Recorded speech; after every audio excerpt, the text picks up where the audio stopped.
Well, as I mentioned, the two Williams dominating practice by being on the front row of the grid. Behind them, Ayrton Senna and Schumacher. No love there, same engines, and as you can see, only 0.2 of a second separating, so that should be a real ding-dong battle.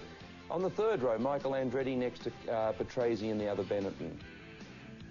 Now, Leto and Wendlinger in the Saubers. Terrific. Look at that. There's really, I mean, there's absolutely nothing in the times between the two of those. Lacey and Blundell, and Blundell, another good qualifying session from the Ligier. And Elio and Herbert bring up the sixth row of the grid. Gerhard Berger, not a good time from him again. He's not happy since his return to Ferrari. No, he's been singularly disappointing, and Lacey really is outshining him in every respect. On the warm-up lap now in Brazil from the Interlagos circuit, and of course the start's so critical, and one would think that the Williams are going to get away to a good start. I mean, Senna, the only thing Senna can do is do what he did last time, and that's really try and get the lead and hang on the best way he can. Well, the only thing he can do is try and get into the lead and force Prost into an error, because he certainly has nowhere near the power of the Renault, that's for sure. This circuit, Alan? Well, once again, it has changed a lot since I drove on it, but it's about 20 k's out of Sao Paulo. It was going into a very quick left-hander as you go up now to the start-finish line. Used to be a fabulous corner, really quick left-hander. As you can see now, we're in with the Benetton by the look of it. Well, we are 71 laps. The track, of course, is 4.325 kilometres. The race distance, 307.075 kilometres. Just forming up now. They're waiting for the... Once again, Darrell, as you can see, they all come up on the left-hand side of your screen and they go over to the right at the last minute because all the rubble is on the right. And here's Murray Walker and James Hunt to call a Grand Prix. Action for you. And with the green flag shows that everything is clear at the back.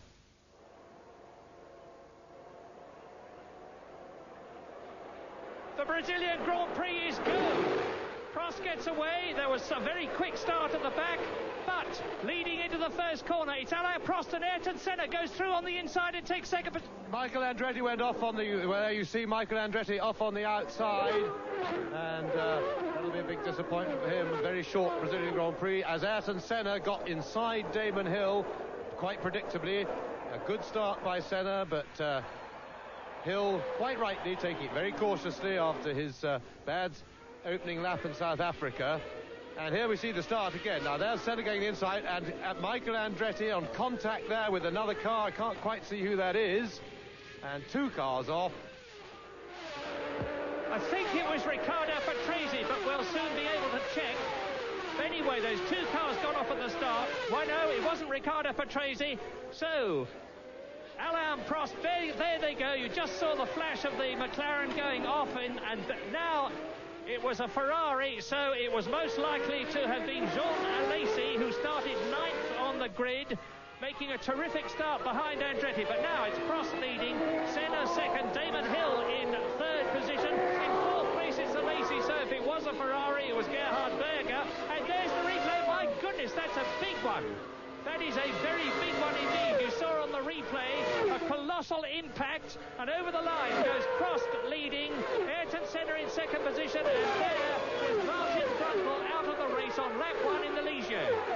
I saw Schumacher making a bid to get past Alesi's Ferrari, and incidentally it was Gerhard Berger who tangled there at the start with Michael Andretti. Gerhard Berger off at the outside, and that is Martin Brundle walking away from his Ligier. We don't see how that happened.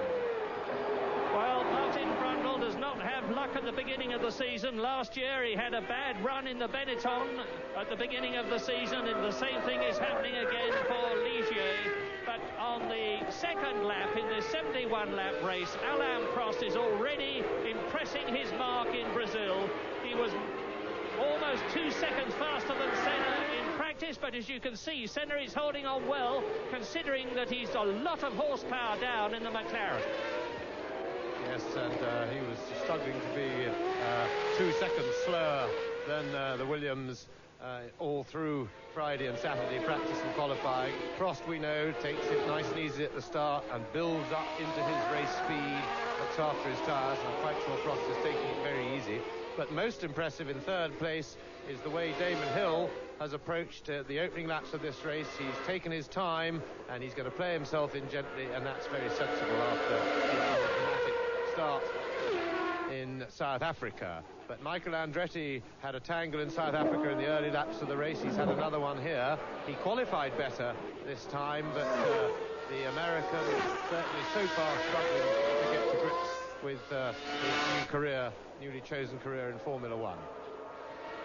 So behind Ayrton Senna in third place, it's Damon Hill. Then in fourth position, it's Michael Schumacher. In fifth position is JJ Leto in the Sauber. And in sixth place, it's Riccardo Patrese. So both the Williams well up, both the Benettons well up. Just the McLaren of Ayrton Senna left out of the two that began, because already there are three major retirements. Andretti and Berger coming together very, very forcefully indeed at the start, and Martin Brundle out. But meantime, Alain Prost back in racing after a full season away last year of the Australian Grand Prix in 1991. Has got all his flair back. He had a tremendous weight over him in South Africa, because he knew that on the Thursday after the race he was appearing before the World Council of the governing body of the sport, charged with disrespect, and he could have been suspended. Well, there was no problem. He was found to be very much not guilty, and now he's got a clear mind, and Damon Hill is still in third position. Michael Schumacher is making no impression on the Englishman, and this is very good news, because Damon Hill will now have got over his start nerves. He's settled down well. He can see Senna in front of him, and he can see Schumacher some distance behind him, but closing a bit in the Benetton. And there's Gerhard Berger. He's perfectly all right. We have news that Michael Andretti is also undamaged, perfectly all right. And there is Damon Hill. And certainly he's playing himself in just the right way. But now the pressure's coming, because Schumacher's giving chase. And incidentally, so far Senna is keeping closer to Alain Prost than we expected. And this is good news for the race. But I'm sure that Prost will start to gradually, as his fuel load lightens and he takes the thickest bit of the rubber off the tyres. In fact, Prost is beginning to stretch his lead already. And I would expect Damon Hill to start closing in on Ayrton Senna, but he will certainly find Senna a big problem to pass unless he can do it and get well onto this long uphill straight that they're now on. And that was a Benetton slowing towards the pits. It must have been Riccardo Patrese, because there is Michael Schumacher. So problems for Patrese, and here we're from his onboard camera. And Patrese really struggling in the Benetton team, as he did at Williams last year. He was 1.2, 1.3 seconds slower than Michael Schumacher in qualifying here. Similar margin in South Africa. And that's a long way back for a number two. We're riding with Damon Hill. You can see his speed at kilometres an hour on the bottom right-hand corner of your screen. And he's keeping ahead of Michael Schumacher, the wonder new German who's only entering his second full Grand Prix season. And Damon Hill has got Ayrton Senna very much in his sights. It's Prost leading, Senna second. We're riding with the third place man, Damon Hill, who's got a considerable horsepower advantage from his V10 Renault compared with Senna in the Ford V8 powered car in front of him. Schumacher is behind in fourth position, and the Saubers are sixth and seventh. Yes, and of course, one of the problems that Hill has got on the start-finish straight is we've still got yellow flags up at the first corner, and so at the point where the Williams may just be reeling in the McLaren and ready to pass, he wouldn't be allowed to if he's in the yellow flag zone. That's where they're clearing up the accident from the first corner. Well, I can't see any yellow flags here, maybe up beyond the grid, as Prost goes over the line. Yellow flags are still being west. So we just had a glimpse of one in the corner of that picture as they're just beginning to get the accident cleared up. So another couple of laps and we should have a green flag there, because that's the main, of course, the main overtaking point on the circuit. Now Prost starting to stretch it, Senna on the limit, and the battle for second place beginning to close up. Hill and Schumacher all three of them getting close to one another. Getting on for 4.5 seconds. Prost's lead, and already they've left Jean Alesi a long way behind, and JJ Leto going well yet again in the Sauber, because he went very well in South Africa, albeit was delayed 2 laps in the pits early in the race. He was up in the top 6 early in the race, and after only a few laps he had a gearbox problem. They fixed it, and then he drove back into the points. And Wendlinger is in 7th place behind Leto, both of them in Saubers, and in 8th position is Philippe Alliot in the very promising Larousse with the Chrysler Lamborghini engine, which, by the way, McLaren are believed to be having a look at, possibly for next season. But anyway, the question here in Brazil is Ayrton Senna going to be driving for McLaren at Donington? You can see the yellow flags are out, and in 2 weeks' time, there is the European Grand Prix at Donington as Damon Hill moves right up on Ayrton Senna. And there's the... And that caption on your screen is actually the heart rate of the driver. They've got Ayrton Senna wired to a radio signal sending out his heart rate, and interesting to see that in the corners and then on the straight. But of course that's the heart rate just from the physical exertion is liable to be well up around 130, 140, and then of course the pressure of the corner and driving right on the limit can take it up to higher peaks. What we need to see is more interesting is to watch it all the way around a lap. But Senna starting to come under pressure now from Hill, who in turn is coming under pressure from Michael Schumacher. But it's when they get out just after this little complex and they go down to the bottom of the hill, and they've got that 3rd gear left-hander which they're coming into now, and then they got this long uphill straight, and they build up when the wind was behind them in practice to over 300 kilometres an hour. And this is where Damon Hill, with his superior power, could close up on Ayrton Senna and start to challenge for 2nd place. And the Englishman's going to be very, very careful indeed, because he will still have branded in his mind what happened to him in South Africa, when in the pressure of being right under Ayrton Senna's wing on the first corner, he spun out. And now Alain Prost is nearly 5 seconds ahead of this battle for the 2 Ford engine cars. That's the McLaren and the Benetton, and the Renault V10 of Damon Hill, who is inching up on Senna all the time. Still a Lacey 5th, still Leto 6th. Yes, and I think it's probably right to say that Damon Hill has never diced with Ayrton Senna before on a racetrack, but he won't have had to have done that to know that you don't mess with Ayrton Senna. He can confirm that after Schumacher's experience in South Africa. Schumacher tried to get past him and only got alongside him and got the door summarily slammed on him. So Damon is going to have to get very close to Ayrton Senna here, entering this corner that we're looking at now. He's not close enough this time in order to use the superior power of the Williams as they go on that long uphill drag up to maximum speed.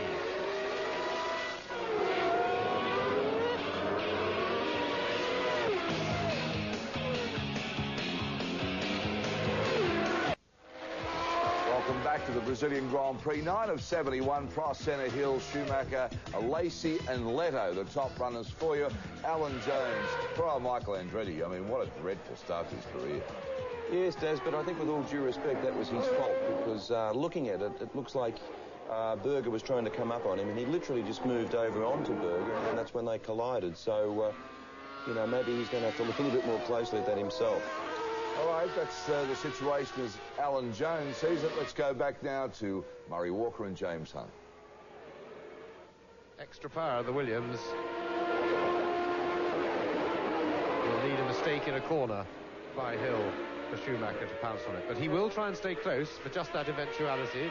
Hill is inexperienced, and he's in exalted company, and he will undoubtedly be feeling the pressure, because his error in South Africa certainly will tend to put more pressure on himself not to make error. But he did start this race very conservatively and sensibly, I thought. And they're into the complex of bends now from turn 6 up to turn 11. And Damon Hill is now getting to be in a position where he's close enough to take Ayrton Senna as they come up the hill here and into the tremendously fast left-hander, which leads into the top straight. Damon Hill going for it. Now he's in a position to try and take 2nd place. Let's see if he does it. He's got the power advantage. Yes, and he shouldn't have tried to get inside Senna there. He needs, and Senna going to protect the inside. And I think Senna will leave his braking very, very late. Hill can dominate the corner from there, and Hill has done it. And that was good driving because Senna didn't give way easily. I was surprised Senna didn't go to the inside of the track all the way up the straight then to force Hill the long way round. But that is Hill likely to be gone now, and you see that Hill stuck to his guns. Senna tried to unnerve him, but Hill always had the dominant line for the corner. Now, Hill will start to get away, and Hill's stretching quite a lot already. And, of course, Senna is now going to come under pressure from Michael Schumacher. Now, this is good news and bad news. Good news because Damon Hill is up into second position. Bad news because Ayrton Senna will be dispirited by this. He will keep on fighting, but the Brazilian is driving for McLaren on a race-to-race basis. He hasn't signed for the rest of the season. He's known to be putting terrific pressure on the McLaren management for more money, but equally important, he's known to be putting terrific pressure on Ford to get the same series of engine that the Benetton team behind him have got, because Michael Schumacher has got a more advanced form of the Ford V8 engine than McLaren have, and if Senna can't get more power, never mind more money, there's a danger of him not driving for the rest of the season. His place might be taken by Mika Häkkinen. We've heard there's a possibility even that there'll be 3 McLarens at Donington in 2 weeks' time for the European Grand Prix. I hope that is so, because not only will it make the race more interesting in itself, but it would mean that Ayrton Senna would be driving there.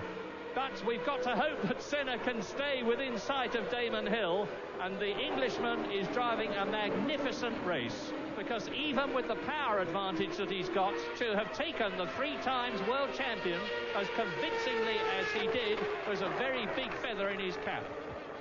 Yes, this would have done Damon Hill's confidence an enormous power of good. The fact that he drove the opening laps so sensibly, and that he took his time, and that it wasn't as difficult as he might have thought to get past Senna when the time came. He should now be in a much more relaxed mood. That should help his speed. In the meantime, he'll be able to get away from Senna, I'm quite sure, because apart from anything else, Senna has got his mirrors full of Michael Schumacher, and his main concern will be to defend third place. Way up the hill now. Interesting, because these 2 cars have similar engines, and there's a big argument from McLaren, who wants the air valve engine. The engine in the Benetton is reputed in straight terms to have 20 more horsepower, but the straight line speeds in qualifying and practice didn't altogether suggest that. But then McLaren have different electronics, and of course they have Shell fuel as opposed to the ELF fuel in the Benetton, and they seem to be going well. Now, while you watch Michael Schumacher challenging Ayrton Senna, what's going on in the rest of the race? We're on lap 13. Alain Prost is leading by 9 seconds. Damon Hill is in second position. There are the other 4, Senna, Schumacher, Alesi and Leto in the top 6. In 7th position, it is Wendlinger. In 8th position, it is Philippe Alliot. 9th is Johnny Herbert in the Lotus. In 10th position, it's Mark Blundell in the Ligier, who of course was 3rd in South Africa. And then in 11th position is Zanardi in the second Lotus, and in 12th position it's Ivan Capelli, at last running in a race in the Jordan because he was out on lap 3 in South Africa. Yes, and Alesi there really holding up the 2 Saubers of Leto and Wendlinger.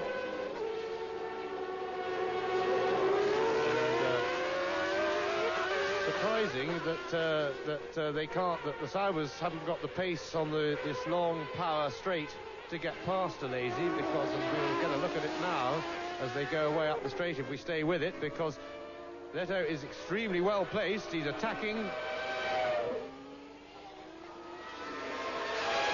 because Ferrari at the moment, or just recently, have been renowned for their lack of power, rather, but Alesi weaving all over the circuit, and Jean Alesi spectacular as ever, and he drives a very wide car indeed.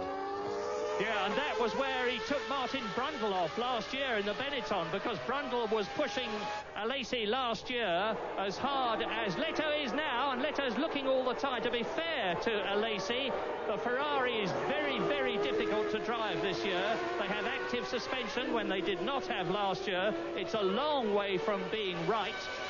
Gerhard Berger, of course, is already out of the race. He had an enormous shunt on Friday in practice and did very, very well indeed to qualify as well up as he did. But we're now on lap 14, and now Alain Prost is 9 seconds ahead of his teammate Damon Hill as you watch the battle for 5th with Alesi in the Ferrari. You don't watch the battle for 5th, because now we're with Damon Hill crossing the line to complete his 14th lap. Prost, Senna and Schumacher. And Prost is steadily opening out his lead over teammate Damon Hill. Well, certainly he did when Hill immediately had got into second place, just to stamp and underline who was the boss in that team. And Senna and Schumacher keeping up well with Hill. Now, we were talking about, Murray was talking about Berger. He had this huge shunt on Friday, and in fact, he and Alesi cross lead, by the way, 10.2 seconds over Damon Hill, so he's taking it away at some half a second a lap. And had this huge shunt on Friday morning, destroyed his car. They're not allowed to use a spare car, and in fact, the two Ferraris, as in South Africa, have got different active suspension. We have some spots of rain. And now Leto in alongside and getting inside John Alesi. This is a replay. We didn't see it happen, but it looks as if JJ is through there, if he gets through the chicane without error. And in fact, the two Ferraris, different active suspensions. What was interesting was that there's a car parked there. I didn't see who it was, but Berger went quicker while still feeling very ill from his big shunt on Friday in Alesi's car than he was able to go on Saturday in his own car. And certainly his car was really troubling him in South Africa. And you see the clouds in the background there. There's spots of rain. This may liven up the proceedings. Yeah, just keep it in your mind that Alain Prost is striding away at the moment to his 46th Grand Prix victory. Potentially, it's a long way to go before he sees the checkered flag, but only a reliability problem with the Williams or a problem passing one of the tail-enders, I think, can interrupt Alain Prost's majestic progress now on his triumphal return to Grand Prix racing after having been out all last year. But Damon Hill is...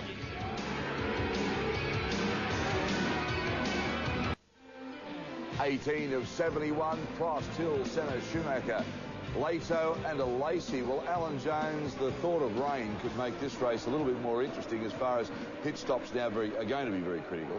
Well, yes, certainly. I mean, we've got a fairly interesting race on our hands, whereby there's a good dice going on for second and the two Saubers against Alesi. But certainly, if they have to come in and put wets on, it'll certainly put the cat amongst the pigeons. It'll liven everything up. One other thing that was interesting is that Patrese retired with a split oil cooler tank, and that's the oil cooler tank that supplies the active suspension. So there's a mechanical ailment that's come into Formula One that you wouldn't have even heard of 5 years ago. Yeah, we're all getting very interesting as far as the technical breakthroughs go on these cars. Week to week they change. We'll go back now to Murray Walker and James Hunt. Fourth place, Michael Schumacher, as Barrichello's car is parked, and it is parked on the exit of turn 13 as Derek Warwick is passed by Christian Fittipaldi. Christian Fittipaldi in the Minardi Ford, and Derek Warwick, of course, in the footwork with the Mugen engine. And Fittipaldi is in 13th place. Well, he's now in 12th position as they drop downhill and now start to climb. Because one of the great things, as Barrichello's car is towed away from a position of danger on the course, one of the great things about this superb Interlagos circuit is that it has plenty of gradients. There are climbs and drops as well as all the corners that you can see, and the drivers love this circuit. And with lapping the back markers and a few spots of rain, Alain Prost, using his lead wisely, has decided to forego a bit, and the gap now to Damon Hill is down to 7 odd seconds. But of course, Damon is about to encounter the traffic as well, as are Senna and Schumacher. And to Senna and Schumacher, this will probably be good news. They'll feel that they've got, I'm sure, more chance of slicing through the traffic more quickly than the inexperienced Damon Hill. And of course, every extra horsepower helps when in amongst the back markers, and Damon Hill has certainly got the edge on those two that we're now looking at for horsepower. And we're expecting tyre stops from lap 25 or so. Most of the teams expecting to stop once. Now the gap back to 8.3 seconds. Cross lead by 8.3 from Damon Hill. And there goes Hill, and the tyre stops, of course, in South Africa changed the position between second and third, because if you remember, Michael Schumacher came into the pits just ahead of Ayrton Senna. Schumacher in second place. The McLaren team got Senna out faster than the Benetton team got Schumacher, as a result of which Ayrton Senna regained the second position he had lost to Michael Schumacher. The same thing could happen here, because it's very close indeed, except that the battle is for third position, as the McLaren and the Benetton, respectively, both with Ford V8 engines, close up on Michele Alboretto's Lola Ferrari. That's the Scuderia Italia team, which last year used a Dallara chassis. And Alain Prost is very secure at the present moment. He can afford to have a very leisurely pit stop.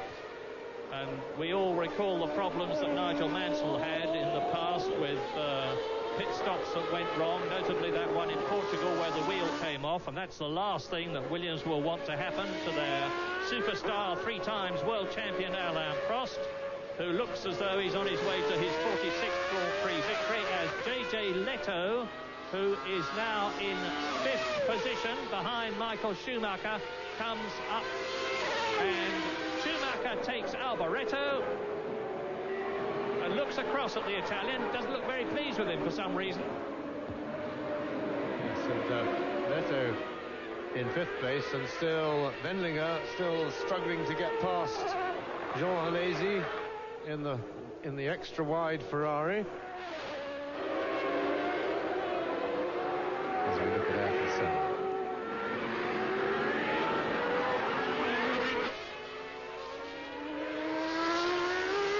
Lost a little bit of ground in the traffic, but that won't bother him unduly. He's shown that he can get right back to Senna, but he's also appeared to be relatively little threat as far as overtaking is concerned. Of course, the corner, that was Prost going through, still amongst the traffic, lapping Derek Warwick there. Warwick waving away. Sorry, Aguri Suzuki that was, in the footwork.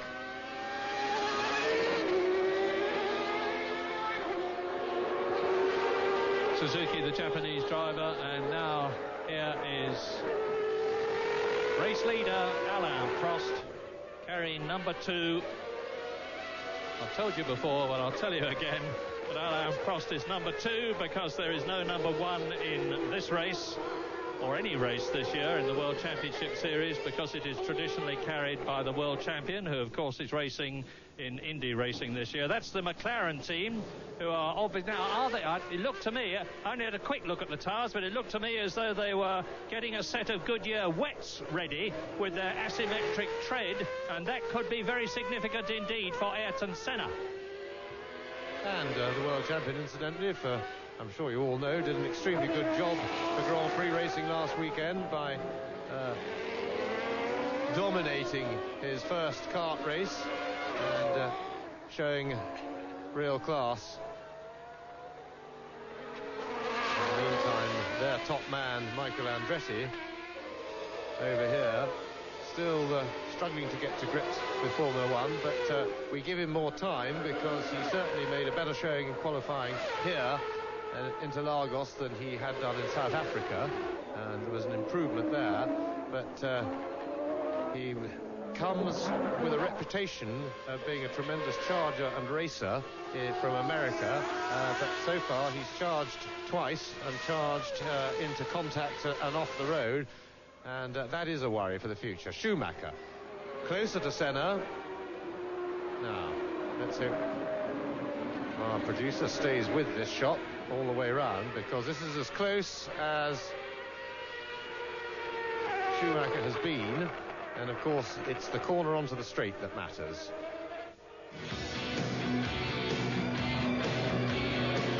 The straight, Senna going for the inside. Now will he stay there? Senna going for tires. Senna into the pits, he's peeled off. And I was just saying it's difficult for Schumacher to get any closer than that on that corner, because it's very much a wing corner, and the disturbance of the air caused by the car in front will always be a problem. Well, I wouldn't mind looking at this tyre stop. Oh, I suppose the camera's in the way, but why say it? It's a stop-go penalty. Well, well, for some reason, and I can't tell you what it is, Ayrton Senna has been penalised. He's been shown the black flag. He's been told to come in for a mandatory 10-second stop. And meantime, of course, he's really up against it now, because Schumacher has gone through up into third position behind Damon Hill in second place. Alain Prost, the race leader, and Leto is also up. Leto is in fourth position, and Lacey is fifth, and Ayrton Senna is well down the field. And it's beginning to rain. It's all happening. It certainly is, because I didn't see Senna commit any what I'd call stop-go offence on the track. He wasn't weaving excessively, in my opinion. And the other thing that surprised me, and although I must confess it's a new rule and I'm not clear as to what he should have done, but I'm very surprised that he didn't take on tyres by stopping first of all at his own pit, changing tyres, then stopping at the control tyre for 10 seconds, because that still would have been less acceleration and deceleration time than making the having to make a tyre stop subsequently. And I would have thought the clever trick then, because we're just about at tyre change time, that Senna should have stopped at his own pit first, then gone for his 10 seconds stop, and that way he would have it would have been more economical in the overall scheme of things. Interesting. Now, you heard the traction control then working on Prost's car as he came out of the corner. That apparent misfire, remember, that is the engine cutting one of the cylinders to reduce the power, and of course this is the computer doing the job for the driver, and something that is a matter of some regret to everybody in Formula One now, in that you see they have at last realised. You see the oil flag there, that is to point out, and they're starting to pick up spray. You can see the spray now of Prost tyres, and the track is getting wet.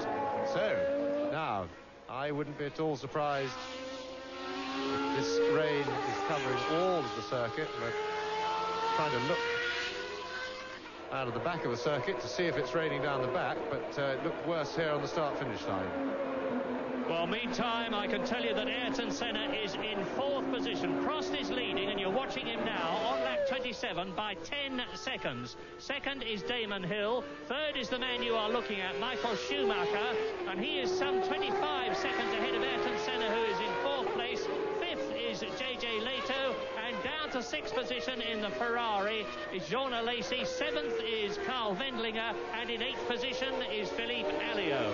But I think we're going to have some real excitement and possible changes soon, because drivers will have to come in and change their slick tyres with no tread on them to wet tyres. Yeah, but I've just been checking the rule on stop-go, and the reason Senna didn't stop the tyres, which was the logical thing to do, is you are not, under the new rules, allowed to stop for anything else. You can only come in and do your stop-go and not have a 5,000-mile service while you're about it.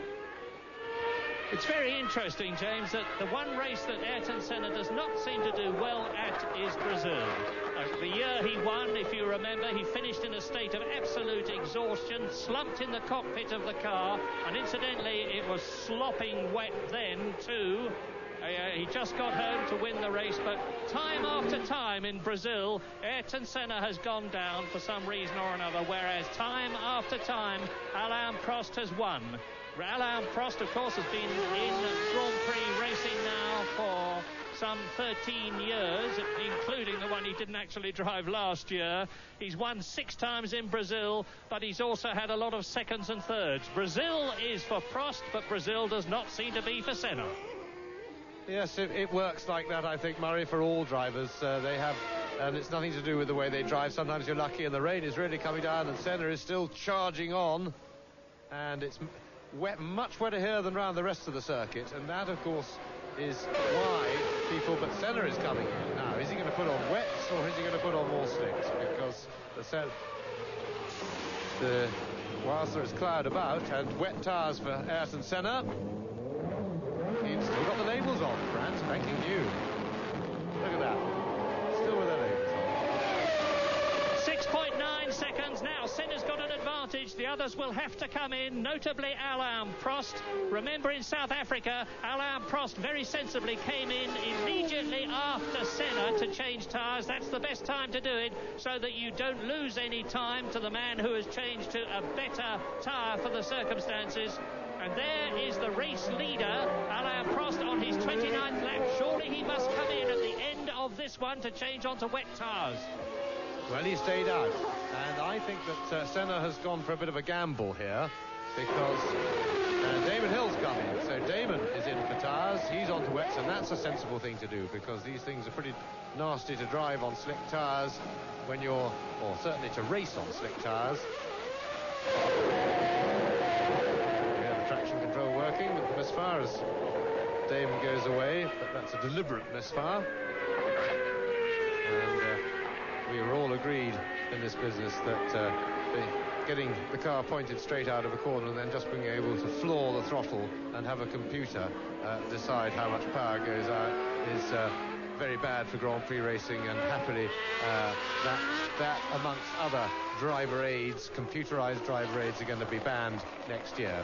The rules are still being debated, and I think it's healthy that they are being debated properly as to whether active suspension, for example, goes, and Suzuki in the middle of the road in a terrible mess. Indeed he is, and that makes the 7th retirement. That's the safety car. SC means safety car, which means pace car. Now you can see this is mayhem here. They should have come in quicker to change for tyres. Suzuki is blocking the course. That means they're going to have the pace car out. It's going to be a desperately difficult race to follow from now on. And first of all, they've got to get the footwork Mugen off the circuit and clear the debris. And we will try and... I'm just trying to identify who that is. It looks like Eric Comas running across the track to me. Eric Comas from the LaRousse team, and it was Katayama. So the Tyrrell is out, and there is Prost. Prost has gone off. Well, this is quite amazing. And he's knocked his nose off, and I tell you what, Senna may have just done the clever thing here. He took a gamble. He came in what was probably a bit early. It's a big storm now over the circuit, but with the safety car out, Senna will be able to stay on it. And now the rules and people sliding all over the place here. The track absolutely awash, and the cars literally float on these tyres, and that's going to be a bang. That was the Prost incident. That was a replay of Alain Prost going and hitting a Lacey. And there is a safety car. Now the safety car has to pick up the leader, but does the safety car know who the leader is? That is Johnny Herbert, I think. Or... I'll tell you who the leader is. It's Damon Hill. Damon Hill, and not only is the leader, but he's out on wet tyres. And that must be Michael Schumacher, because we already know, of course, that Riccardo Patrese is out of the race. And that was certainly more than the tyre change that Michael Schumacher was having. The whole team had descended on his car. And that looked like a Lazy still going, so he got going again. And it was a Minardi, we understand, that... and there's Senna skating around, and Senna off the track, but trying to pick up the pace car, but he's got back on the track and may have just nerfed his under tray a bit, but he's in a lot better shape than a lot of the cars. Now the safety car they have the safety car picks up the leader, and the leader has to stay behind the safety car. Before that, other cars are waved through, and they form up behind the safety car. Now, anybody who goes into the pits for tyres, if the safety car is on the pit straight, they are held by the red light when they want to leave the pits until the whole field that are in a queue behind the safety car has gone past. And this is the controversial bit about the new rule, because in America, where the safety car rules work very well, and we don't understand why we haven't copied the American rules, other than the fact that egos seem to suggest that they don't want to do it. This is Senna. Yes, there was actually in America they did not stop the clock. The original safety ruling was that the clock was stopped, but whatever, Ayrton Senna is keeping going, and the race has not, as I can see it, been stopped at the present moment. But look at the people who appear to be. Suzuki's out, Katayama's out, Prost is out, Barrichello, Barbazza, Patrese, Brundle, Andretti and Berger. There's hardly any cars left, and they've got to clear that debris. That is the Suzuki footwork car. Are you saying they've changed the rules since South Africa, then, Mario? Because in South Africa the problem was the initial. There's Senna's heart rate. The time keeps going, but that, of course it does. That was in South Africa, but the problem, the controversial bit that isn't the same as America, is that there's a red light at the end of the pit road when people want to come out. So if they come in to change tyres or to have any sort of a service, which is the trick in America that makes it exciting, they can't get out again. But if the safety car is going past, whereas in America they can blast out of the pits and then they can join the queue. And that is a fundamental and most important difference. Well, now look at this. This is tremendously exciting, because you see the safety car followed by Damon Hill, and then behind him, 2 cars behind him, is Ayrton Senna. And when the race does restart, Damon Hill is going to have an even greater weight of responsibility on his shoulders than he had before, because instead of having a comfortable lead over Ayrton Senna, they're both on rain tyres, incidentally. Instead of having a comfortable lead over Ayrton Senna, he's going to have the experienced, tough, not to say ruthless Brazilian right under his rear wing. You see, there is Senna, there is Hill on the right, and that is the Suzuki Footwork Mugen car, which is now being removed by the Brazilian marshals off this soaking wet track. And look at all the debris there too. Yes.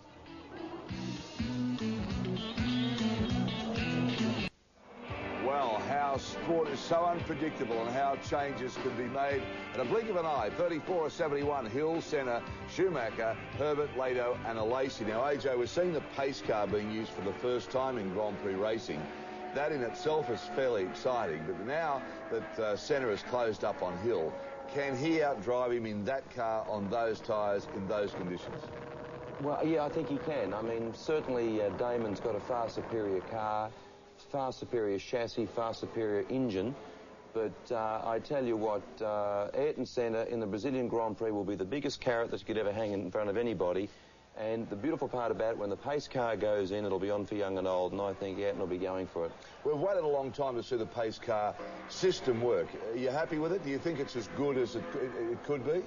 No, I think it could be better, but it's certainly better than stopping the race. Nobody wants to see the race stopped.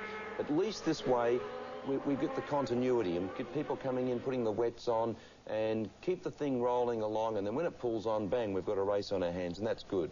Certainly have got a race on our hands. Let's go back to Murray Walker and James Hunt. For me to sit here in a nice dry commentary box and say it than it is for Damon to do it, and the track looks quite dry there. So around that side of the circuit, the storm has missed, and it has certainly stopped raining on the start-finish straight as well, onto which the cars are just going. And if that's the whole field, we've got a very, very depleted field too from all those shunts. 15 cars still running at the moment, and Damon Hill has got to convince himself, and he's got the time to think about it now, which is important. It's if he suddenly got into a wet situation with the mess is being cleared. I don't know whether they're going to try and get those cars right off the circuit, because they're in dangerous positions there if anything else happens on the straight. I think it would be an idea. The course car on the right should be able to hopefully drag that wreck up and away to the end of the pits, but the one over on the left, as we look at it, is a worry. The marshals are going to try and move it, though. But Damon Hill at least can prepare himself for the restart, and he's got to remember, he's been told this before the race, I know he has, that the one thing he's got to do is just drive his own race and not worry about what the others did. He knows that because in South Africa he was more pressured by what was going on around him. And there's Frank Williams' heartbeat. It's come down a bit now, 110. And that shows the pressure that gets on. And he's worrying for Damon Hill. Prost out of the race. Now, the cars with traction control are going to benefit when the pace car pulls in. And when will the pace car pull in? You will know when the pace car's lights go out.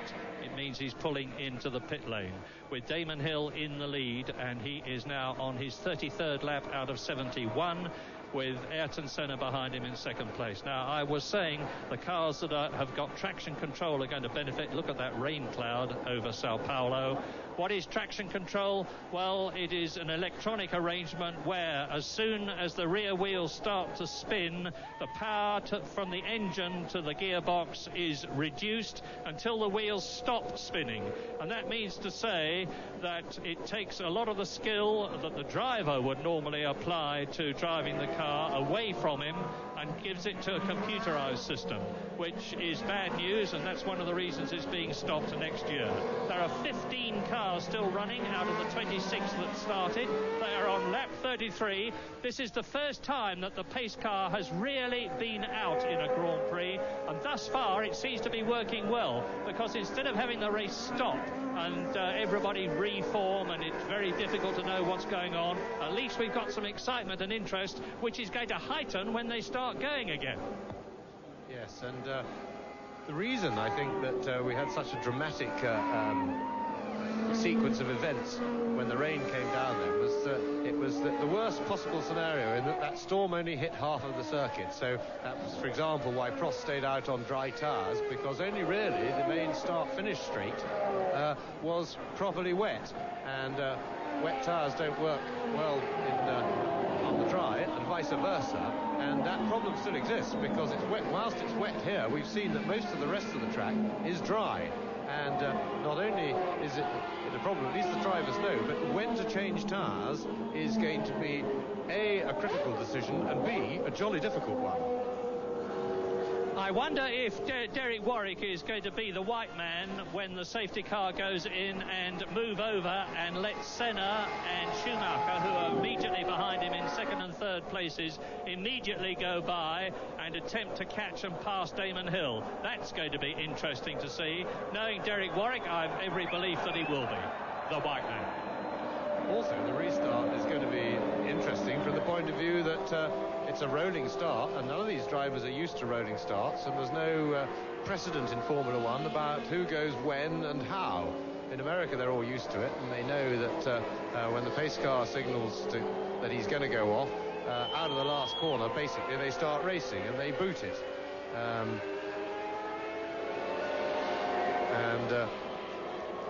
Remember, there's quite a long run from the last corner to the entrance to the pit road, which is where the pace car will pull off, the safety car I should call him, and unless Damon Hill drops back an awful lot, they may get a false start if he goes flying past the safety car too soon, because of course if he gives it full boot out of the last corner, he's going to be well ahead of it long before it gets to the pit entrance, or alternatively if Schumacher does. So we're entering a world of the seriously unknown here. Yes, well, let's try and identify them. There is Comas, followed by the Ferrari of Jean Alesi. That is Michele Alboreto. There is Mark Blundell with Martin Brundle in the second Ligier out of the race. We're riding now with Ayrton Senna in front of him. You saw Derek Warwick's footwork, Lugan. They are on lap 34. There are 15 cars left. And unless I am very much mistaken, they are about to restart the race. Let's watch the safety car as it comes through, because they're completing their 34th lap now. And that does not look good to me. The helicopter, the Emergencia helicopter, that's the medical helicopter, and it's obviously, you can see the stretcher there, it's obviously taking somebody away, but who that somebody is, I do not know. We saw Katayama sprinting across the track. Andre de Cesaris in the second Tyrrell is still running, and the safety car SC is still out. So you can see for yourself, without me telling you, that the clouds overhead are still very heavy. I think it's probably Fabrizio Barbazza who's being helicoptered away. Now, whether the start-finish line marshal with the two yellow flags then was just stopping waving because everybody had gone past and there was nobody to wave to, or whether he stopped waving as we just lost that shot because, well, the lights are still on the safety car. And the crowd are getting very excited because certainly this restart is going to be nothing if not interesting, only if for no better reason that we haven't seen one before, and as I've just said, none of these drivers have been in one before. I'll tell you something, James. I mean, I've been watching the monitor and the cars on the track, but I think there's still a few cars out there on slick tyres, because I haven't seen all that many come charging in. We know Senna's on wets, we know Damon Hill's on wets, we know Schumacher is on wets. He had quite a long pit stop. There's Derek Warwick, Senna, Schumacher. That is Michele Alboreto in the Lola Ferrari, and the pace car still goes out. Now, it gives us a chance to identify some of the corners on the track while we're talking to you. They're out of the Mergulo, and off goes the helicopter. We'll try and find out. Oh, it's Andretti they're taking away. Oh, well, it was. I'm sorry to see and hear that, but it was an enormous thump that Michael Andretti had at the beginning of the race when he was collected by Gerhard Berger's Ferrari. But he walked into the pit, so maybe it's just delayed shock. Let's hope it's nothing worse than that. Yes, let's hope it's precautionary. He certainly came back on his own 2 feet. Now, I'm wondering whether Michael Schumacher, and we're trying to find out, is actually on the same lap as Ayrton Senna, because we saw Schumacher having quite a long stop, but it was once the safety car was out. Now, certainly you'd think that if he went in then, he at least would be at the back of the queue, and the safety car, well, they're getting a crane to this one. They want to get this car off the circuit. It was obviously too wrecked to be dragged, but it'll be an interesting point to see whether Chap Marshall sitting on the car just trying to balance it. That's the weight of the engines, particularly with that big lump of Honda V10 in the back, is rather behind the centre of gravity, rather behind the roll bar. Sorry, a Mugen, I beg its pardon. An ex-Honda. I don't suppose it lost any weight in the transfer, though. I think it did, actually.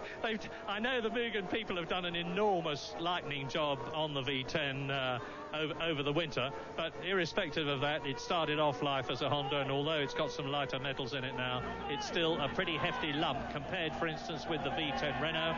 And you're looking down the pit lane from the travelling camera that the Brazilians have got, which replicates the one that we have at the British Grand Prix at Silverstone. Yes, I do beg their pardon. I do actually know that they have done a lot of work on the engine and a lot of development, both to making it lighter and also on the power side. There's an interesting point now. This race, if I remember correctly, last year ran about 1 hour 36 minutes, something like that.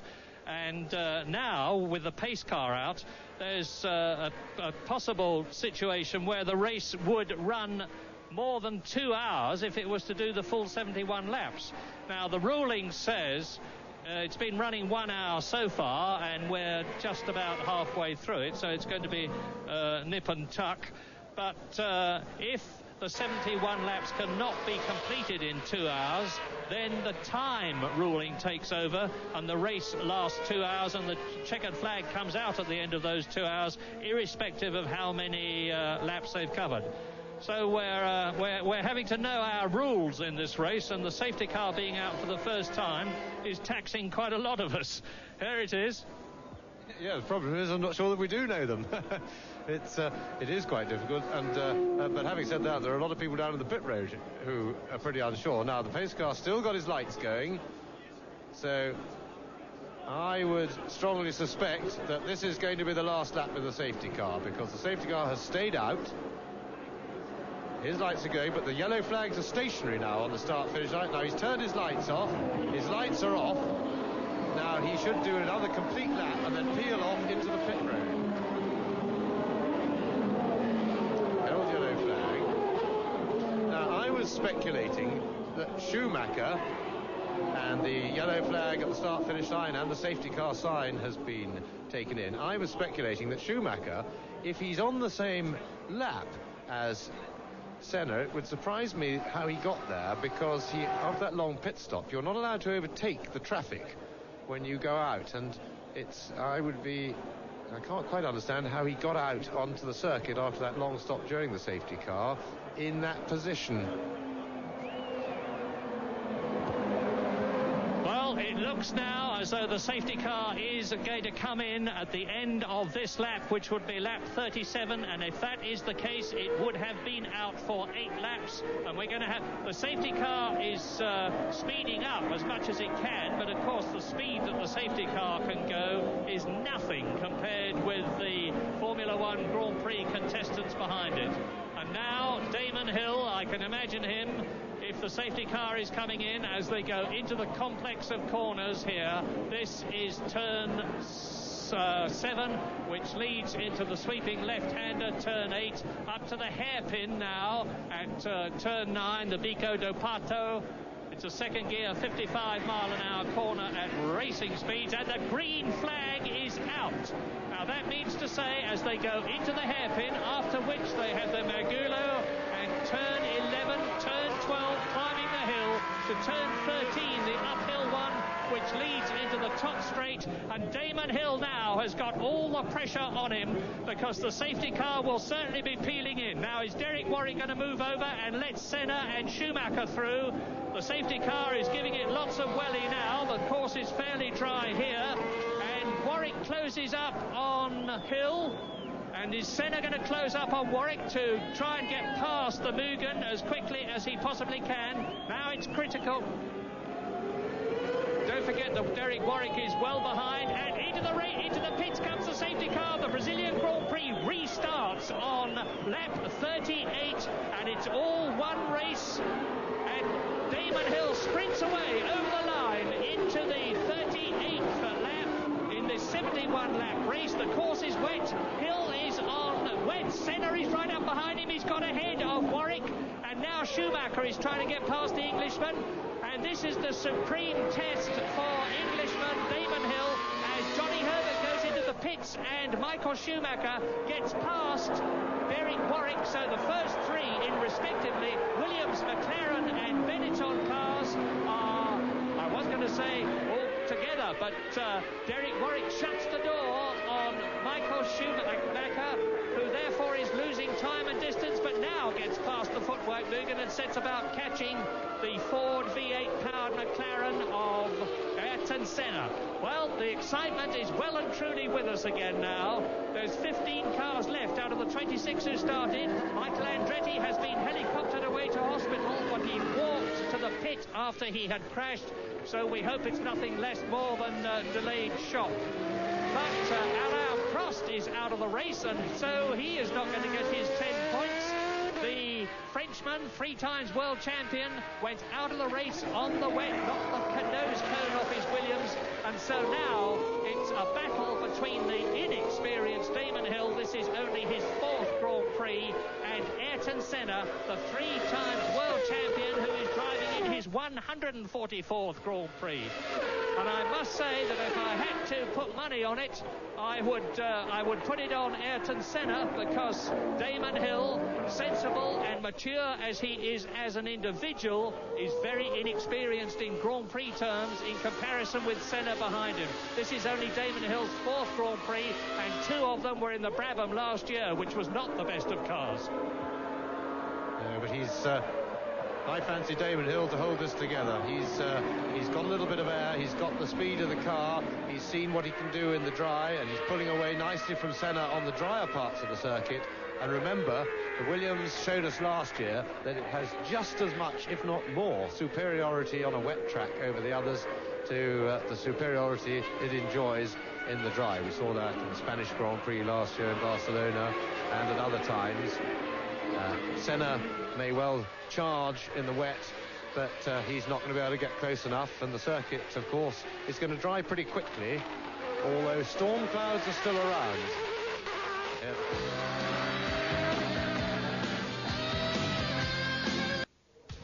Well, the Brazilian Grand Prix really hotting up now under the conditions that are on. 41 of 71, Hill, Senna, Schumacher, Alesi, Lato and Zanardi. That's the way they're running at the moment. And Ayrton Senna in again into the pits. The tyre change is now very critical. Do you think Prost really blew it with that lead he had? Well, he did, and it's interesting to see that Senna's now come on. In fact, now it looks like Schumacher's coming in on slicks, because the problem is it's very wet on one side of the circuit but very dry on the other. And wet tyres do burn up very quickly, so if they were giving it the welly, to put it in Murray's terms, around the dry section, they'd be burning up those wets, and of course when they got to the wet section, they wouldn't have any tread left anyway. So it's probably better to come in and put the slicks on. Yeah, I reckon Prost blew it. He had a really good lead. And he, of anybody, should have come in, because even if he did come in and put wets on, and they weren't necessarily needed, in other words, if the cloud would have passed and he could have gone back onto dries, he would have been in a far better position than anybody, because he had that great big cushion. He stayed out too long and he paid the consequence for it. Damon Hill has had a lot of experience driving this car in the wet. What about the pressure, though, that's on him now? Look, I'd love Damon Hill to win the Grand Prix. I think it'd be fantastic. But, you know, in testing, he's actually been quicker than Prost most times. And he's handling the pressure extremely well. It's just a matter of now whether, I mean, Frank, he's coming in now to get slicks on great. So, you know, because the car is far superior, but he's really utilising it. That's good to see. Let's go back to Murray and James. Exciting one, this. For Damon Hill.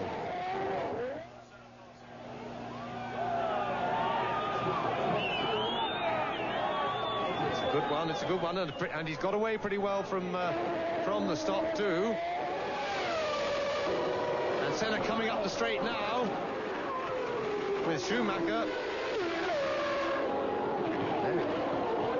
This is going to be fantastic, because Damon Hill is rejoining the circuit. There you see him as Damon Hill exits the pit lane. He is ahead of Ayrton Senna and Michael Schumacher, and all three of them have changed from dries to wets and back again to dries. Now look at this, and Senna of course is on tyres that are slightly warmer than those of Damon Hill, and he's really pushing the Englishman now, and we're on lap 43.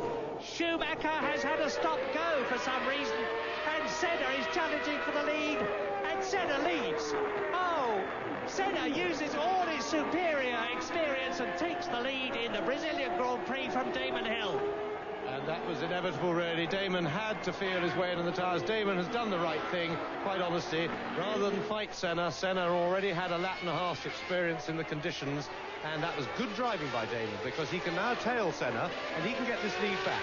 And he's done absolutely the right thing. If he'd fought him, he could easily have gone off the road. Now, Schumacher in for a stop-go, and that's put Schumacher out of contention. So the Brazilian Grand Prix now comes down to a straight fight between Senna and Damon Hill. And Jean Alesi is in third position. So, as you look at Schumacher, who is fighting back now and is behind the LaRousse Lamborghini, I can't see it must be Philippe Alliot, because we know that Eric Comas retired from the race. No, it is Comas. He's rejoined. So Schumacher has got to get past the LaRousse, and the race order now on lap 43 out of 71. is Damon Hill leading. Sorry, Ayrton Senna leading. Damon Hill in second position. John Alesi has gone into the pits now, and you can see that Ayrton Senna, with a 1 second lead when the computer punched up the figures, is easing away now from Damon Hill in second place. And Hill has got to start the challenge soon and use that power of the Renault V10 engine. Yes, but first, Damon needs to play himself in. There's no hurry. He's got some 17, 18 laps to go in this race, and he's got. It doesn't matter if he waits for the track to dry. He can afford to do that. Let Senna take the risks while it's slippery and puddly. Let Damon find his own way around, because he's got a big car advantage. He was able to pass Senna relatively easily earlier in the race, but of course if it gets down to the last half dozen laps, Senna is going to make it very, very difficult. But I really think Damon's right tactic is to take at least 3 or 4 laps of not hurrying. No need to rush. The sun's out. It's going to dry the circuit. Wait till the circuit's dry and then go. And I'll tell you, some very happy men must be the organisers of the European Grand Prix at Donington in 2 weeks' time, because the fact that Senna is now leading his own Grand Prix and could well win it, although there is some way to go, means that he's all the more likely to drive in the European Grand Prix at Donington, and that would mean an enormous amount to Formula One fans to know that Senna was up against Prost. Johnny Herbert is in third position, and Damon Hill is certainly not losing anything to Ayrton Senna. As James said, it looks as though he's playing himself in very intelligently and biding his time. 2.2 seconds was Senna's lead as they crossed the line, and you can see how charged up the triple world champion is on the wet. He was hurling it through that chicane at the top of the circuit after the start-finish line, and he's going through those wet patches as if they don't exist. There's no need for Damon to try and match that. He's got the superior car by a good 1.5 seconds a lap. He's got a lot more power, and if he can get onto that start-finish straight any time in the last 10 laps within 3 lengths of Senna's gearbox, and he's closer this time, he is closer, then he should be able to power past Senna up into turn 1 as they cross the line. Senna, of course, will always go for the inside as the race draws towards a close, but at the moment Damon Hill looks to be the marginal favourite to win this race, even with the disadvantage of his lack of experience. And on lap 45, it is Ayrton Senna leading Damon Hill by the margin that you can see. In third position in the Lotus Ford is Johnny Herbert, as Hill closes on Ayrton Senna. In fourth position, it is JJ Leto, and in fifth position, it is Jean Alesi. In sixth position behind Alesi, it's Mark Blundell, the man who finished third in South Africa in the resurgent Ligier Renault. He's in the points in Brazil. Behind Mark Blundell is Alessandro Zanardi, but this is the interest and excitement. The inexperienced but cool Damon Hill, son of the great double world champion Graham Hill, and he's got Ayrton Senna in his sights. Not only has he got Ayrton Senna in his sights, but he can afford to sit behind the Brazilian, study points, see where Senna takes the line, see where Senna eases off, sees where Senna breaks, and then, hopefully from the point of view of British fans, use the superior power of his Renault V10 engine to punch his way past Ayrton Senna in the McLaren Ford.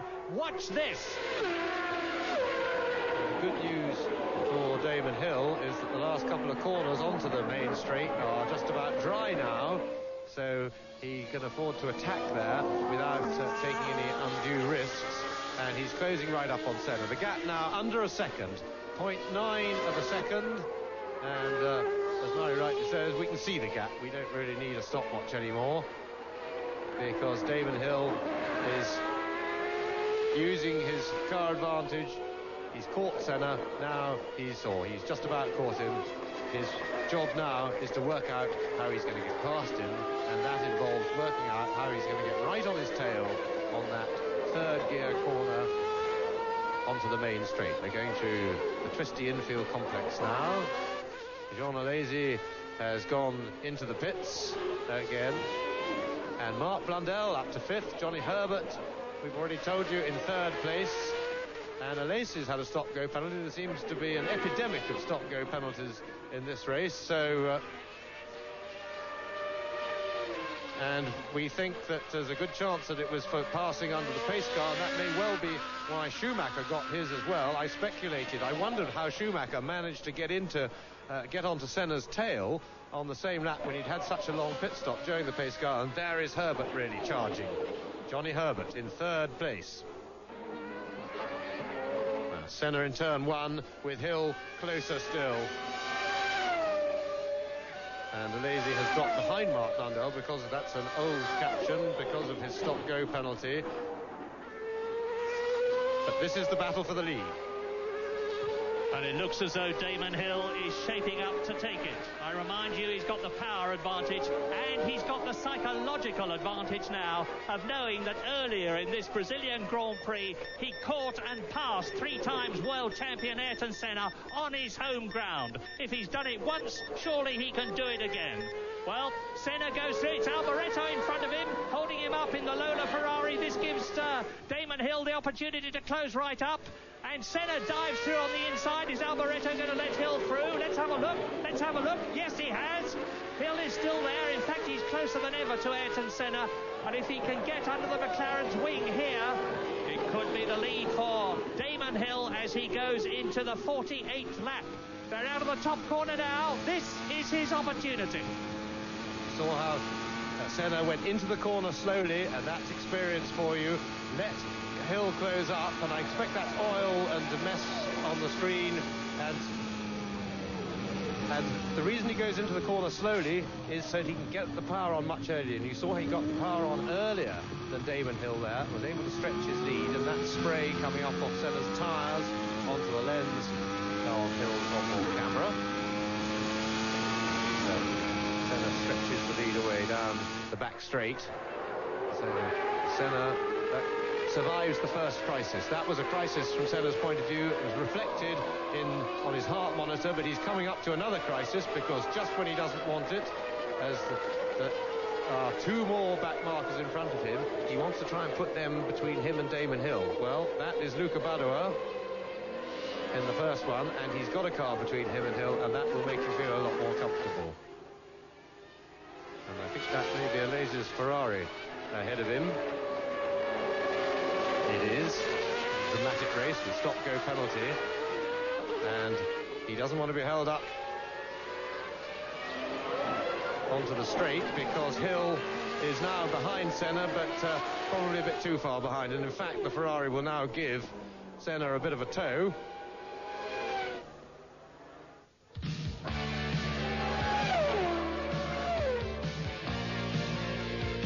Best chance of winning the World Championship, it's most important to Senna, and it seems stupid to have an engine that is more powerful than the one they're giving to McLaren when Ford, after all, are in the business to try and win as well as to compete and to perform, but above all they must surely want to win the World Championship, and this man certainly has to be their best chance to win the championship this year.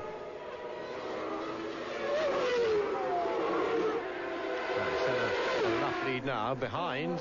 There's plenty of excitement going on. Herbert is holding on to a good lead, some 20 seconds over Blundell, but Blundell, on the other hand, is catching JJ Leto, and the gap when they last crossed the line was only 5.5 seconds. So Mark Blundell closing down on Leto's 4th place. If McLaren win this race, it would be their 100th Grand Prix victory. But they're on lap 51 now in this 71-lap race, and that's not going to happen if Damon Hill's got anything to do with it. As you can see, 1 minute 21.7, and that is some 2 seconds slower than Riccardo Patrese's fastest lap last year when he was driving for Williams. And by the way, Riccardo Patrese long since disappeared, of course, from the race, and Ayrton Senna now is smoothly driving on. It's a wonderful testimony to the efficiency and the overall competence of the McLaren team as Senna goes through and passes Carl Wendlinger's Sauber Ilmor. It's a wonderful testimony to the efficiency of the McLaren team when you think that they did not do the deal with Ford to have the engine until December of last year, and that is Andrea De Cesaris, who's slowed right down in the Tyrrell Yamaha. And Schumacher is up to 6th position now. Ayrton Senna leading, Damon Hill 2nd, Johnny Herbert 3rd, Leto is 4th, Blundell is 5th, and up to 6th position ahead of Zanardi goes Schumacher. And I will finish my thought about McLaren by saying that they didn't even do the deal with Ford officially until December. And in that time, that very short time, they have designed and built a totally new car with extremely complicated tag electronics, which is doing the job in its second race, leading. Damon Hill has now established fastest lap of the race in his pursuit of Ayrton Senna. And that is Alesi.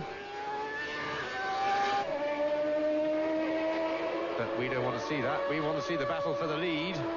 Alesi is down in 9th place after his stop-go penalty and one or two other dramas, and there is the battle for the lead. On to the crucial corner onto the straight, and Mark Blundell has now got right onto, or getting onto JJ Leto's tail. I suspect Leto's in trouble because he's been, Blundell's been hauling him in at a couple of seconds a lap. But after his fine 3rd place in South Africa, a tremendous performance by Mark Blundell, and he qualified better this time. He was just over the requisite half a second quicker than Martin Brundle. Still not in the Schumacher league, because Brundle, of course, is the known quantity in that team from his form last year. And fastest lap now for Damon Hill. Yet again, Johnny Herbert 3rd place. Herbert in a fairly safe 3rd place. He's well back and he's not being immediately challenged from behind, so he should really, he was looked to be marching on a bit there, but there's no need to, Johnny. Just secure the finish. 3rd place would do fine. It certainly would, and he richly deserves it, because he's never finished higher than 4th. He's never been on the podium. I keep on saying this is a world champion in the making, Johnny Herbert, that we are looking at now after his terrible crash. And Mark Blundell has gone up to 4th position because JJ Leto is slowing down and has slipped to 5th position. So Mark Blundell's next target is the man you're looking at now. There are 3 Englishmen in the top 4, with Senna leading, Hill 2nd, Herbert 3rd, Blundell in 4th position. Hill placed the Senna there, but one car between them. And incidentally, Murray, what you didn't say, of course, the 4th place that Herbert, his best ever finish, was in his very first Grand Prix. And that was some achievement, and that really showed the outstanding talent that Johnny Herbert has, because he was, and that was soon after his very bad accident, and then he had big problems with, he wasn't fully fit at the time. Another fastest lap for Damon Hill. Lap time coming down every lap now. They're trading fastest laps. Senna 3 laps ago, then Hill the last 2 laps, and then another new one this time. But Senna has still got plenty of daylight between him and Hill, but there's still quite a long way to go. On the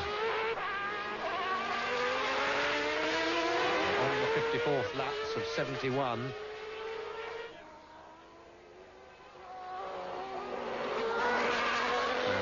But Senna now is, without doubt, driving an inspired race.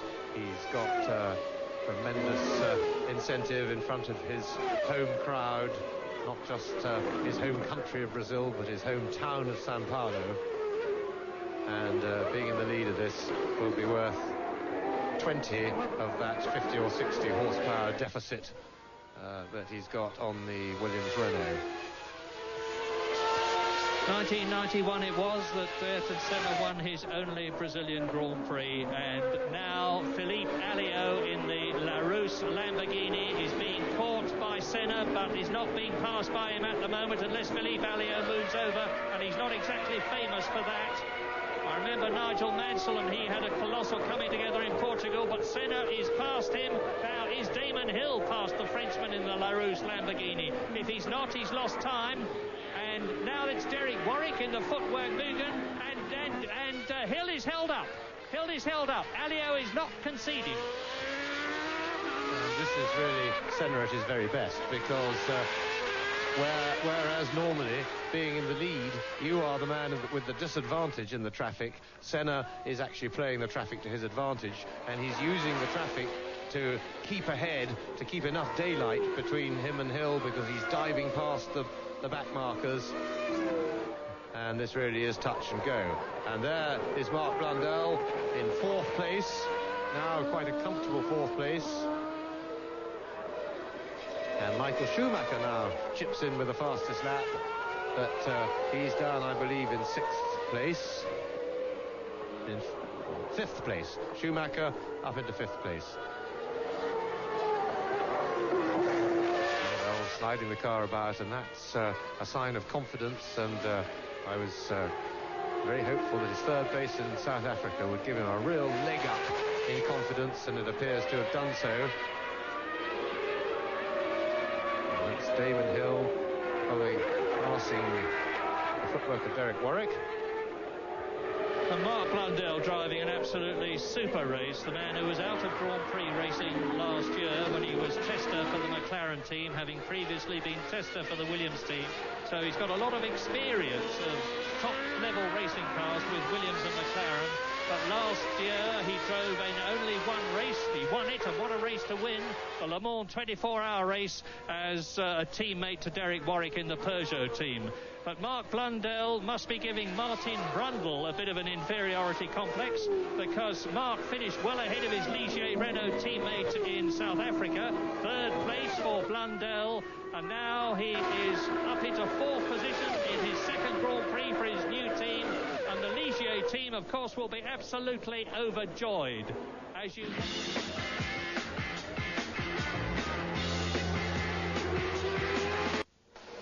Welcome back to Brazilian Grand Prix, getting very exciting as we go down to the closing stages. 58 of 71, Senna, Hill, Herbert now, Blundell, Schumacher and JJ Lehto. We are seeing Ayrton Senna at his very best, AJ, aren't we? This is when he attacks the traffic. Well, what we're seeing is a relatively inexperienced guy in the world's best race car against the world's best race driver in an oh-so car. So it's going to be interesting. There's only about 13 or so laps to go, but I mean, Ayrton Senna, I mean, to catch him is one thing, but to pass him with 3 or 4 laps to go will be a job in itself. Something to look forward to. Let's go back to Murray and James.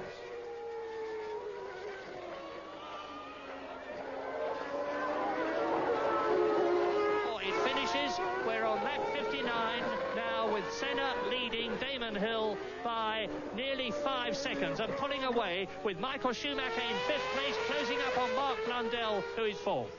Quite right. I was just going to observe that. Blundell's got to look to his laurels and look behind him, because Schumacher's got him in his sights, and he's really got the bit between his teeth and is flying. Ayrton Senna.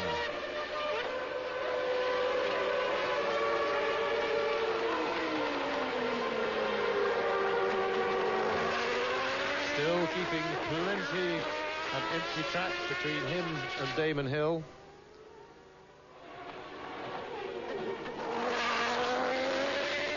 Senna well, he can't really relax, because he needs to put all the track between himself and Hill that he can, because if they ever get into a really clear run, Hill is inevitably going to haul him in if he's really moving at as much as a second a lap, even without taking risks. And Senna, a new fastest lap. So Senna is really motoring. He's wringing more out of this car than one would have thought possible. And Hill's really dropped back some 6.5 seconds, more than 6.5 seconds now, but they've got a clear track. Now, can Hill settle down and try to close the gap? There's Johnny Herbert in a fairly comfortable third place. And Damon Hill, of course, was held up much more by Sandro Zanardi than the determined, thrusting Ayrton Senna was. Ayrton Senna is famous for his tactics in traffic. That's why he was quicker time after time than Alain Prost when they were both driving in the McLaren team together. Ayrton Senna is absolute magic in traffic, but now Damon Hill has got past Zanardi, who was holding him up. As you watch Johnny Herbert in third position going through, it's still Mark Blundell in fourth place, but he's only 10 seconds now ahead of the ever-closing Michael Schumacher, who is in fifth place. Alessandro Zanardi is still in sixth position, but as you know, because you saw it happen, he has been lapped, and you're watching Johnny Herbert. Is he going to finish on the podium for Lotus for the first time in his career? Well, he's holding the gap to Blundell very steadily. At around 12 seconds, it's actually 11.5 now, or the last 10 they crossed the line. But he will be also aware of the fact that Schumacher is coming in behind Mark Blundell, and he will certainly be ready to fend it off, but he should have enough in hand, because Schumacher's still not only got to catch Blundell, he's got to get past him. And there's Ayrton Senna in the inset.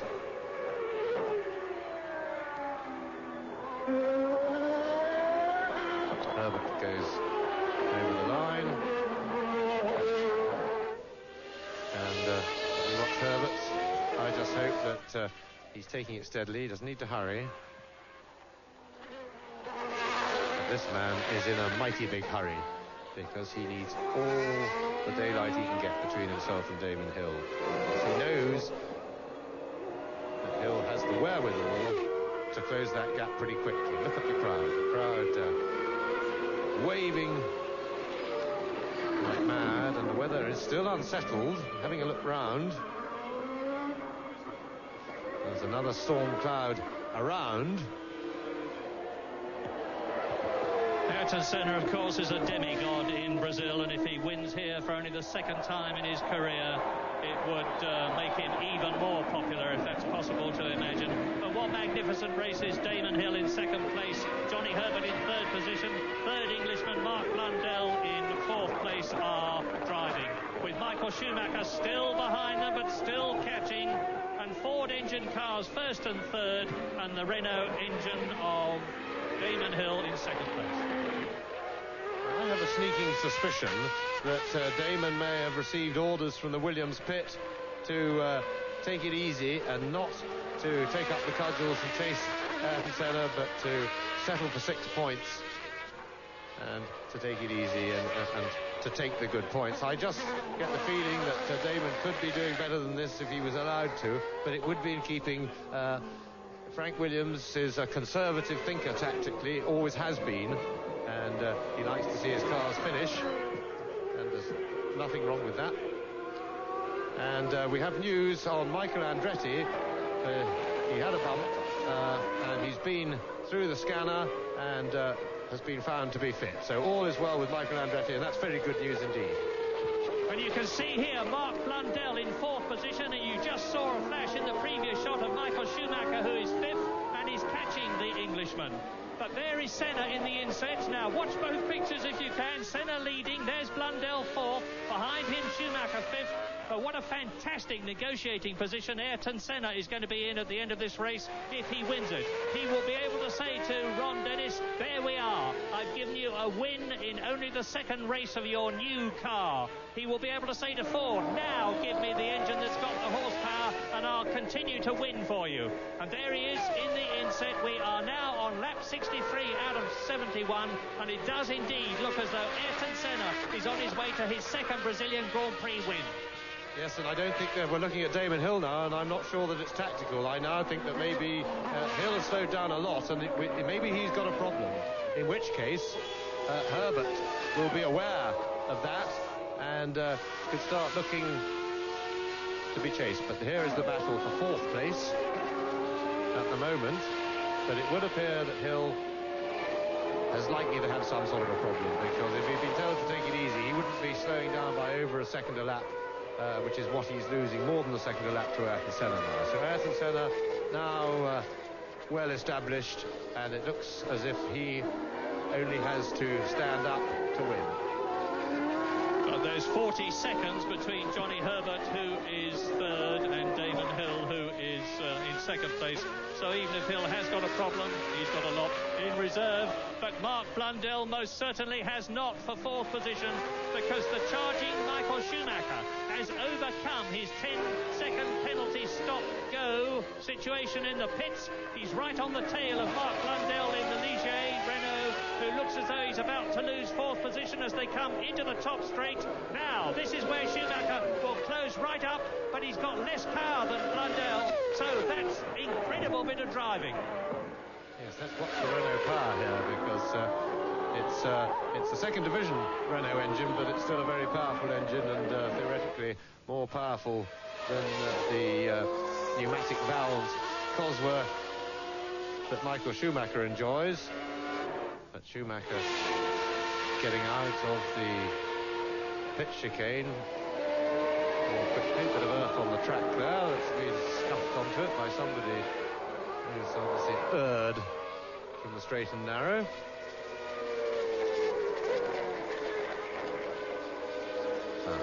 Mark Blundell under pressure.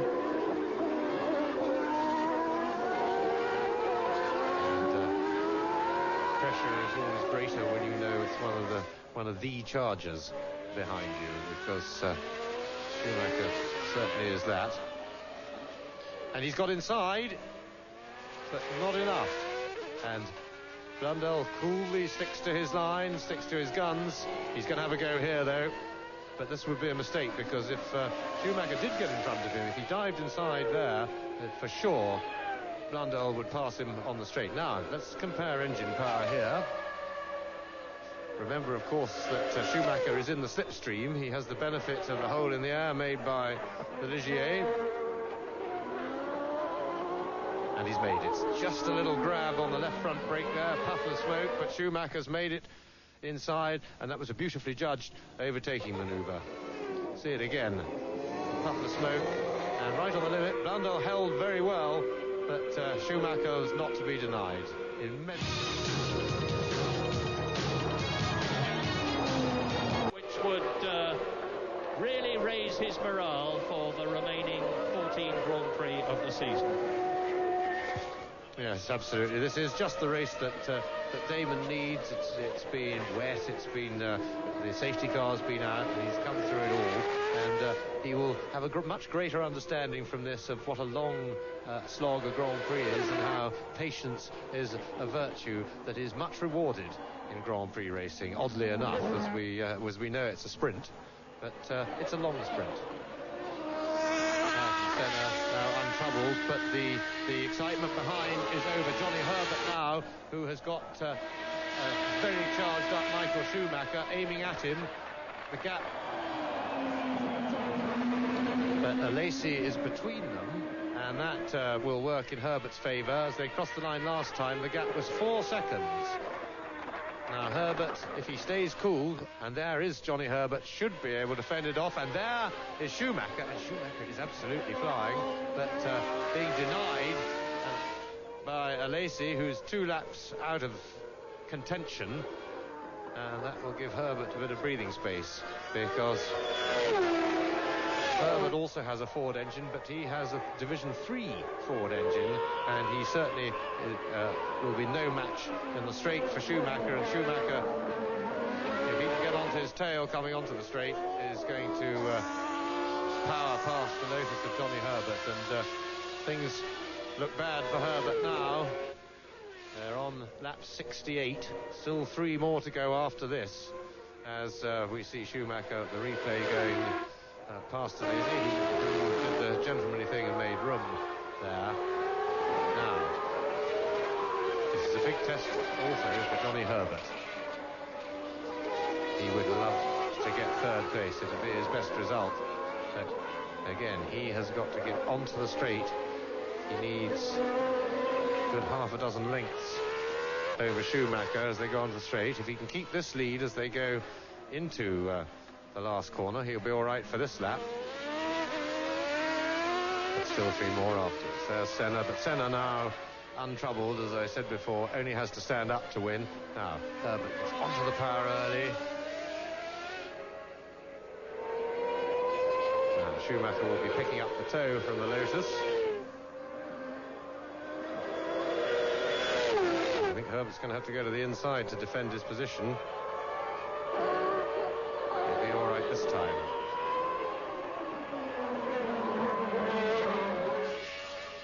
But he's got to fend him off twice more, and then once more as far as the finish line after this. And Schumacher's got to run at him down this straight. And Schumacher's got the line into the corner. Schumacher goes through and takes second place, and Herbert's back inside him, and he was too quick going in. Tremendous stuff, wheel to wheel, and well done, Johnny Herbert. Herbert saw his chance. He forced Schumacher. We see a replay now. Now Schumacher is down the inside. Herbert obviously held off the brakes long enough to make Schumacher have to enter quicker than he wanted. And look at that. And Herbert saw the gap, got onto the power. Terrific stuff by Herbert. But can he continue to hold him off? I doubt it. Lap 17, Ayrton Senna, race leader, is on his last lap but one. Only one lap after this between him and the checkered flag for the second time in Brazil, and what a wonderful victory it would be. But what an equally wonderful second place it would be for Damon Hill, and who is going to be third? A terrific struggle, the like of which we haven't seen for a long time between these two, as Schumacher once again uses the superior speed of his Benetton to get through at the end of the finish straight into the left-hander, then the right, dropping downhill, now climbing again, and he should be able to pull away now because he's coming up to the top straight where he will be able to use the superior power unbothered by Johnny Herbert. You can see the gap is increasing, so Schumacher third, Johnny Herbert is in fourth position. In fifth place behind them it is still Mark Blundell, then a lap down the second Lotus of Zanardi in sixth place, and Senna is into his last lap. Yes, and as the skies darken again, that it won't be a problem for now for Ayrton Senna. He has an enormous lead and could bucket down with rain, and he'll still tiptoe round to the line. He just wants the mechanicals of his McLaren to hold together, and he's waving already. Don't do that. Remember what happened to Nigel Mansell in Canada a couple of years back when he started waving to the crowd before the end of the race, and Sod's Law bit him. But a wonderful victory for Ayrton Senna, the crowd going absolutely wild. And to hell with negotiations and money. The important thing for Grand Prix racing is that this victory, if such it is, because I hate to see a driver wave before it's finished. It's so many things can trip you up, but the important thing is that this will encourage Ayrton Senna to stay for the season, and that's what we need. We don't mind what he gets paid and what his negotiations are. We want to see the best driver in Grand Prix racing, the best driver in the world by a long way. We want to see him racing in Grand Prix racing, even if it is an inferior car. As he comes to the flag, he could still beat Alain Prost for the championship.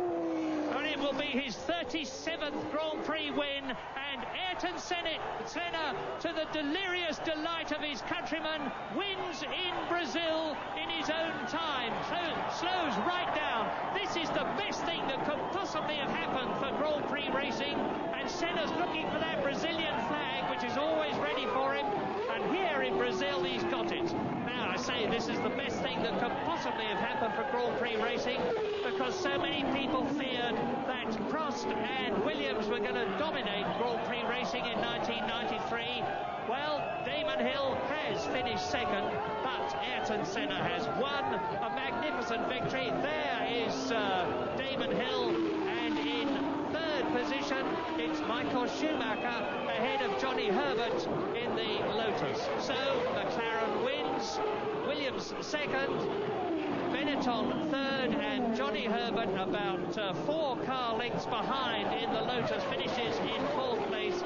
Mark Blundell in the Ligier, making it 5 different constructors in the top 5, finishes in 5th place, the last one to go the full 71 laps. Sandro Zanardi finishes in 6th place. Philippe Alliot for La Rousse, and that's a good finish, is in 7th place. Alesi is 8th. In 9th position, Derek Warwick, excellent in last year's footwork. In 10th position, Eric Comas in the second Larousse, encouragement for them. 11th and 12th, the two Lola Ferraris of Michele Alboreto and Luca Badoer.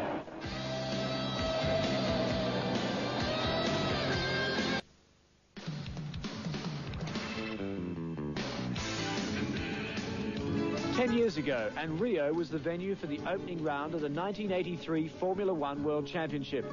And for all the teams, their first chance to compete under new rules designed to eliminate ground effects. For drivers like defending champion Keke Rosberg, McLaren's John Watson and Ferrari's Patrick Tambay, it was a nervous time. But only the BMW-powered Brabhams of Riccardo Patrese and Nelson Piquet had successfully prepared race-ready cars for the new season.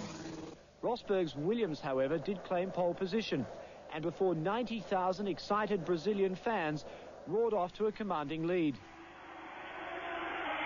A superb start for Keke Rosberg. Patrese well up, but Keke Rosberg leads into the Ritorno, the first right-hander, followed by Alain Prost, with Nelson Piquet closing. Brabham's Nelson Piquet, spurred on by his hometown fans, overtook Alain Prost for second place, and then Keke Rosberg for the lead. With temperatures in excess of 110 degrees Fahrenheit, the race settled down until just before half distance when Rosberg pitted. And we got a fire, but they put it out, I think. What bad luck and what a pity. Niki Lauda then grabbed second place with this move past Alain Prost. Whilst back in the pits, the luckless Finn was disqualified for an illegal push start. For the local hero, Nelson Piquet, it was a dream start to the season. Because there is the win for Nelson Piquet, and he claps his hands to return the applause. And that was the Brazilian Grand Prix 10 years ago. Yeah, wonderful memories there. Gee, the cars have changed in 10 years when you look back at that.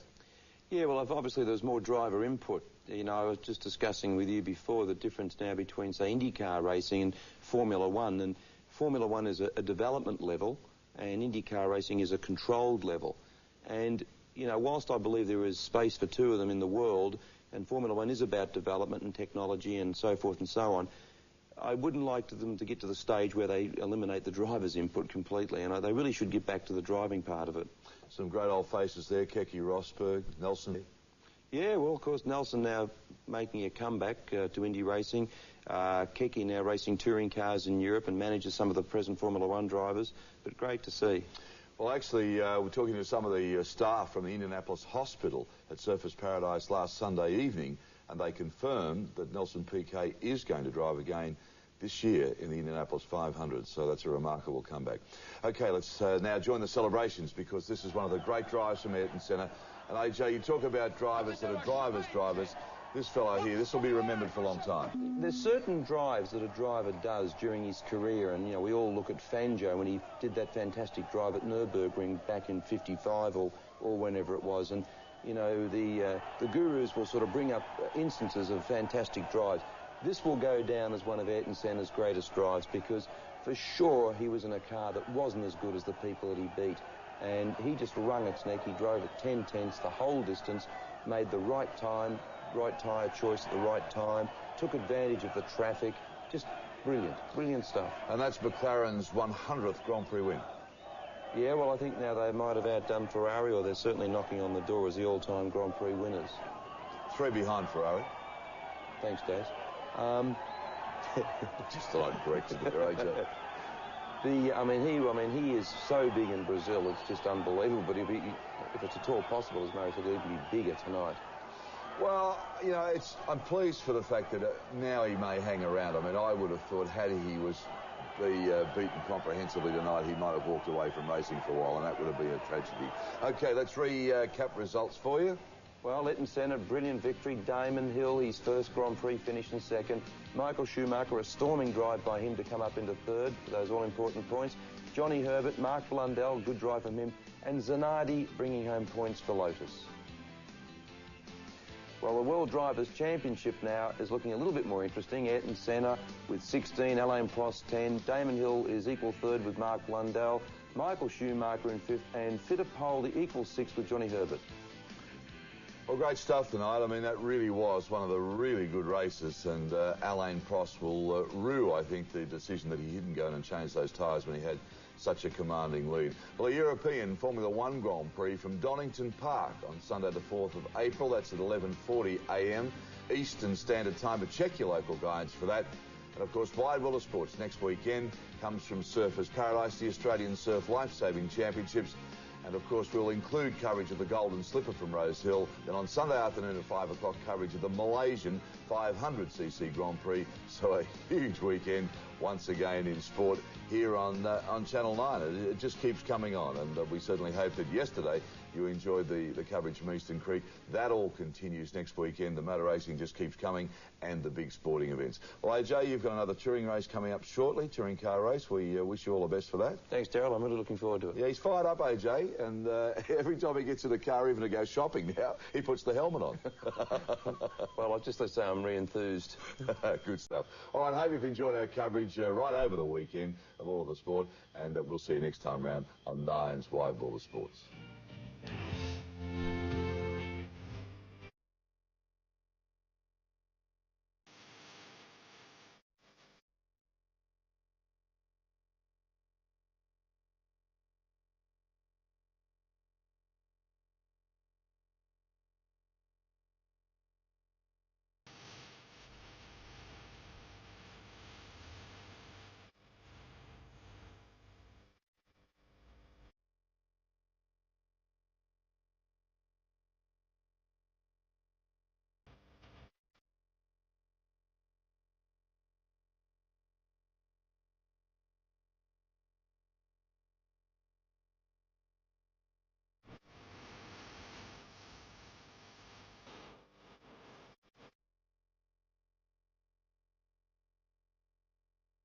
This has been another presentation from Nine's Wide World of Sports.